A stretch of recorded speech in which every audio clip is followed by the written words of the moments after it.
মাঝে মাঝে আমাদের মাথায় একটা অদ্ভুত চিন্তা আসে, সবকিছুর যদি একজন স্রষ্টা থাকে তবে সেই স্রষ্টাকে কে বানালো? আমাদের নাস্তিক বন্ধুরা এই প্রশ্নটা করে খুব মজা পান। তারা ভাবেন, ব্যাচ, এবার তো ধর্মকে আটকে দিয়েছি। কিন্তু মজার ব্যাপার কি জানেন?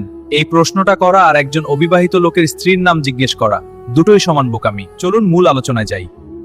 ধরুন আপনি রেল লাইনের পাশে দাঁড়িয়ে আছেন।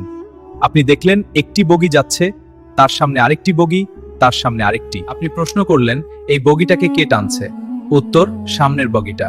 এভাবে বগি দেখতে আপনি একদম সামনে চলে গেলেন, সেখানেই দেখলেন একটা ইঞ্জিন পুরো ট্রেনকে টেনে নিয়ে যাচ্ছে।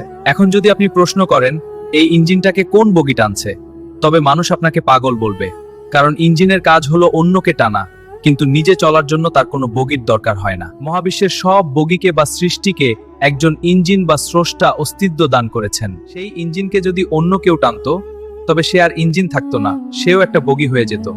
তাই যুক্তির খাতিরেই একজন প্রথম চালক থাকতে হবে, যাকে কেউ চালায় না। কল্পনা করুন, একজন স্নাইপার বা বন্দুকধারী শত্রুপক্ষকে গুলি করার জন্য একদম তৈরি, কিন্তু সে তার উপরের অফিসারের আদেশের অপেক্ষায় আছে।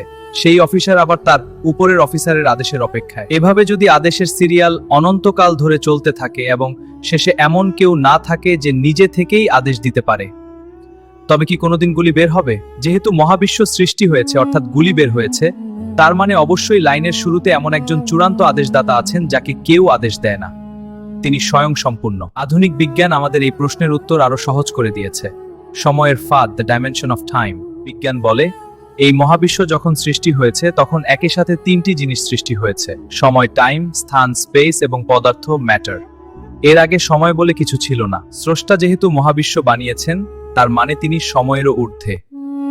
আমাদের জন্য জন্ম, মৃত্যু বা আগে পরে আছে, কারণ আমরা সময়ের ভেতরে আটকা। কিন্তু যিনি সময় সৃষ্টি করেছেন, তার জন্য আগে বা পরে বলে কিছু নেই। তিনি অনাদি। সহজ উদাহরণ, একটি ঘড়ি নির্মাতা ঘড়ির ভেতরের কাঁটাগুলোর মতো গোল গোল ঘোরেন না। ঘড়ির ভেতরে সময় চললেও নির্মাতা সময়ের বাইরে থাকেন। এতক্ষণ আমরা যা বুঝলাম, 1400 বছর আগেই কুরআন তা মাত্র কয়েকটি শব্দে পরিষ্কার করে দিয়েছে। আল্লাহর একটি নাম হলো আল আউয়াল। এর মানে হলো তিনি একদম প্রথম, যার আগে আর কিছুই নেই। তিনি শূন্য থেকে একে আসার কারিগর। গণিতের একের আগে যেমন কোনো পূর্ণ সংখ্যা নেই, আল্লাহর আগেও কিছু নেই। সূরা ইখলাসে আল্লাহ বলেছেন, আল্লাহুস সামাদ। সামাদ মানে হলো এমন এক সত্তা যার কোনো অভাব নেই, কিন্তু সবাই তার মুখাপেক্ষী। সূর্য সবাইকে আলো দেয়, কিন্তু সূর্যকে আলো দেওয়ার জন্য আপনার ঘরে টর্চ লাইটের দরকার হয় না। আল্লাহ হলেন অস্তিত্বের সূর্য। রাসূল সাল্লাল্লাহু আলাইহি ওয়াসাল্লাম বলেছেন, শয়তান মানুষের মনে এই প্রশ্নটি ঢুকিয়ে দেয়।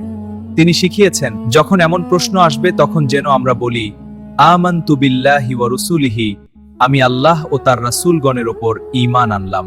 একবার চিন্তা করুন, যদি স্রষ্টাকে অন্য কেউ সৃষ্টি করত, তবে তিনি আর স্রষ্টা থাকতেন না। তিনি আমাদের মতোই দুর্বল হয়ে যেতেন। আমরা এমন একজন স্রষ্টাকে চাই যিনি সবকিছুর ঊর্ধ্বে, যিনি অসীম শক্তিশালী। তাই বিভ্রান্ত হবেন না। মহাবিশ্বের এই নিখুঁত ডিজাইনই প্রমাণ করে যে এর পেছনে এমন একজন কারিগর আছেন, যিনি কারো হাতে তৈরি নন, বরং যার হাতে সবকিছু তৈরি। তিনি ছিলেন, তিনি আছেন এবং তিনি থাকবেন।